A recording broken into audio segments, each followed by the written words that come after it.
So first of all, Ramadan Mubarak, a blessed Ramadan to everybody.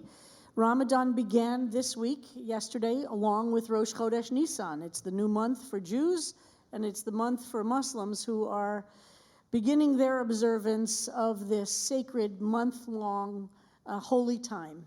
And for those who are interested in participating, CBST works at the Islamic Center of NYU throughout the 4 weeks of Ramadan, serving the meals. It's considered a mitzvah to go and help the Muslims break their fast. It's a day-long fast. And so if you're interested, Rabbi James, people can talk to Rabbi James. We have groups going throughout the month, and you could go anytime, or you could go with a group of CBSTers where everybody's welcome to participate in this deep and meaningful mitzvah of multi-faith celebration. And everybody knows how close we are to that particular community here in New York, and they love seeing us back.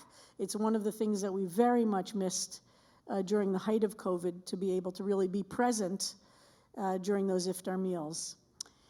So we are in the month of Ramadan and the month of Nisan. We started with Rosh Chodesh Nisan, which is the month, of course, in which Pesach is found. It's considered the first month of the year in which we count time, because time is meaningless if you're an enslaved people. Time becomes meaningful when you have freedom, when you're able to make choices in your life. So this month of Nisan is a lot about thinking about issues of freedom and of liberation. But there are so many themes to the story of Pesach. We know as we tell the story in the Haggadah and for the Seders themselves. What is exactly the emphasis of the story, if you think about it? Is it the story of remembering slavery? Is it the plagues? Is it remembering Pharaoh and how Pharaoh acted, and what are we supposed to learn from the story? And like all great stories, there are many different things we can learn, and especially the telling of the story repeatedly at different times in our lives, I think, brings out different and deep learning that we have to learn. But we know there's deep power in Vayikra, in the commandment to tell the story. And that is what is so powerful, I think, about our community's observance of this 50th anniversary. So this is the book that we've been studying on the 50th anniversary, our big book club. And for those who don't have it, we have a discounted price so that everybody can participate in reading it through the month, through the year. And Rabbi James will be offering them outside after the service so that you can have it. Because the telling of our story is really at the center of the Passover story itself. What element becomes most important depends on who's telling the story in that given year. When you're young and full of absolute conviction that the end of the story will work out well, there's a story you tell. When you've experienced lots of defeats and disappointments, there's a different story you tell when you tell the story of Passover. When you've experienced deep personal oppression, it's a different story. So that's the power of telling our story at CBST as well. It means something a little bit different, depends on who is telling the story. There is no one story. And in fact, the motivation to actually engaging Rabbi Ayelet Cohen to write the book was that I realized that up until that point, the only book that existed to tell our story was written by a wonderful human being, but he was a straight anthropologist who was studying us as an academic endeavor and writing an academic analysis of who we were. And as much as I love Moshe Shoked, and I do, and I've become very close friends with him, it bothered me that we never had somebody from inside of the CBST community telling the story. And that's how we engaged Rabbi Cohen to write the book, so that we would start telling our story. Well, think about it. What is your story from these 3 years of COVID? We are now marking this third year, right? March is this time where we have all these anniversaries. If you're on Facebook, all those memories start coming up.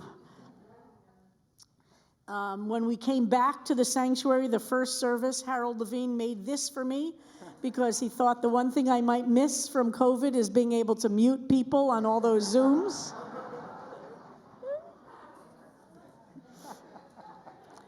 So 3 years ago, what is the story that we tell?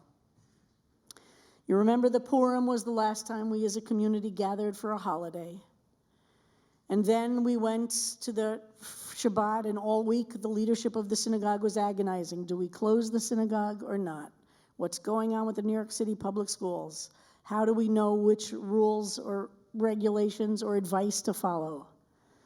So we decided to have, do you remember we had all those services where we talked about just do your elbow bump, and here's a little hand sanitizer, and we thought it was so going to pass.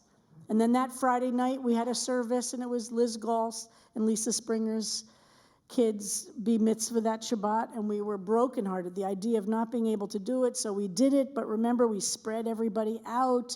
We asked people only to come if you were coming for the bar mitzvah. We thought somehow we would be able to and that was that Shabbos. And then that Sunday, everything shut down. And we here in New York City at Ground Zero, we saw this tsunami start to just roll over us. CBST responded much quicker than other synagogue communities, and we became a model for the response to the COVID pandemic. And everybody started asking me. I was interviewed by The Forward. I was interviewed by NPR, all these places. How did we know what to do? How did we know what to do? So I said there's unfortunately a really simple answer to that. We had lived through a plague before. This wasn't our first plague. And there were things that I, as the rabbi, learned in those years, and there were things we as a community learned about how to survive a plague. And I wrote an essay that was in The Forward. In that, I'm going to read from this essay that I wrote in that was published March 20th or 21st of 2020. We have lived through the terrifying and surreal before. We have lived through neglectful and inadequate government before. We have relied on each other's strengths and untapped resources of our spirit before. And I outlined the things that we as a community had learned from AIDS. And from that well of knowledge, we crafted our arc to take us through the mabul, the flooding of the COVID epidemic. These were the things that I learned from AIDS that I applied to what we did here at CBST. 1, the power of community cannot be underestimated. Together we form a tribe that can survive the insurmountable. To build our strength as a tribe, we must reach out to those who are most at risk and make sure no one feels isolated or alone. The first day, on Monday, March 16th, we started our connectors. Organizing, we all ended up with 85 congregants who reached out to every single member of the congregation once a week. If you were one of those 85, would you raise your hand just to see the people that were doing that? 85 people calling every single member of the congregation once a week for a bunch of time. We had a town hall frequently, sometimes once a week for a while, then once a month, and then it slowed down just so that we could be connected. Number 2, we need sanctuaries, holy places, and powerful rituals. We learned that from AIDS. Creating space for prayer and meditation and healing is not a luxury. It is essential for our survival. Because of AIDS, the LGBTQ Jewish communities in San Francisco, New York, and Los Angeles pioneered Jewish healing services, which have later and since become normative within the larger Jewish community. They started within our communities. We understood the power of healing circles, of prayers, and of gatherings. Here at CBST, Saul Zalkin, Jack Greenberg, and others instituted various rituals that we could gather around. A practice of reciting Psalms, either as individuals or as a community, draws on the treasure of our ancient heritage and harnesses the power to heal today's anguish. 3, we learned then, and we understand now, that we are not defined by any virus, symptom, or syndrome. They might attack us, but they do not define us. Seems obvious, right? But do you remember the stigma that was attached to people with AIDS, to people who had COVID? What number am I up to? 4. We exercise our muscles of gratitude daily, even when it's hard. We learned that deeply with AIDS, to look around and to appreciate the people showing up to bring food, to be present at a bedside, to show up at a hospital room, to show up in an emergency room, to be there with each other. Even though we gathered for funerals, memorial services, and hospital waiting rooms all the time, when it came to our Shabbat services, CBST committed to prayer and music and learning that would create joy. Joy is an act of spiritual resistance, and Shabbat, as a central part, gives us the strength to face these other 6 days of the week. Number 7, or whatever 8 number I'm on, I don't know what number this is. It is a sin to stigmatize anyone. Remember what was happening to Asian Americans in the beginning of COVID and identifying people responsible for spreading it? We Jews know what it is to be falsely blamed, and thousands of our ancestors were killed in Europe by Christian mobs who thought that Jews were responsible for the Black Plague. Thousands and thousands died that way. We LGBT people know what it is to live through a plague. We also know that not everyone survives. We know that people die from a plague, and that if the community itself will continue, there has to be an understanding that we will not all individually survive, but find ways to deeply honor and mourn those who die, and to be able to sit and be with the survivors in a dignified and meaningful way.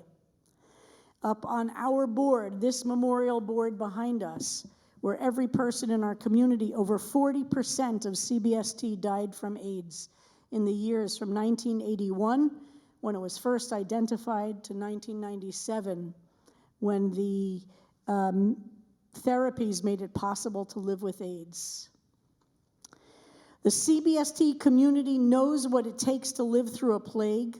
Love and compassionate support are at the center of that survival. To remember to be kind and generous while cautious and vigilant about staying healthy and keeping others safe. So what does it mean to learn from one plague how to survive the next plague? That is, I think, the deepest teaching that we have from the Pesach story itself. And where did we learn how to survive through AIDS? I think it is in Pesach itself. That in oppression, there's terrible things that happen. There are governments that are facing us with only hatred and or neglect. But that we, and this is the memory of all who are oppressed, have the power to create community that resists at the core the hatred of the oppressor. And we learned that in the gay community deeply through AIDS. We as a Jewish community have learned it through the years. And many of us became the teachers through this time of COVID. There is a concept of Gamzu Latova in Judaism that we say, oh, it happens, it's Gamzu Latova, it's for the best. In other words, you might live through a terrible moment or something horrible might be happening. But there is a Gamzu Latova in that terrible moment, which is hard to see when you're miserable, right? Because you're miserable. You can't imagine, and you don't want to hear it from somebody else, that, oh, don't worry, there's something you will learn from this. But in my experience as a human being, as a rabbi, there are Gamzu Latova moments in the most difficult historical times, in the most difficult personal times, in the most difficult moments of grief, that we learn something that then becomes something we can offer because it's in our muscle memory. So I'm proud of what we at CBST were able to do through the time of AIDS, as much as I mourn those who are not with us. And for those of us in this room who lived through AIDS in that time, we still see the empty spots, the leadership that isn't here that should be here, the talent, the genius, the nudniks, the range of human beings who we no longer have. And what do?